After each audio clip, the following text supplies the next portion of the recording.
I want to take this moment to recognize our frontline workers, our healthcare professionals, police officers, soldiers, firefighters, utility crews, and all essential personnel who will be out there risking their lives to protect ours and to serve us. With proper preparation, discipline, and care for one another, we will come through this safely, as we have done so many times before. And let us remember, it is in times like these that Jamaica's true character shines through.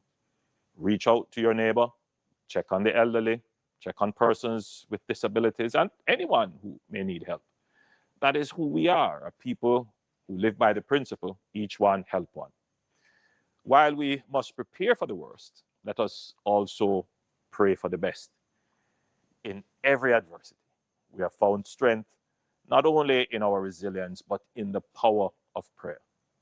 So, wherever you are, I encourage you to gather your family and pray for protection, for calm, and for each other, trusting that God, who has seen Jamaica through every storm, will carry us safely through this one too.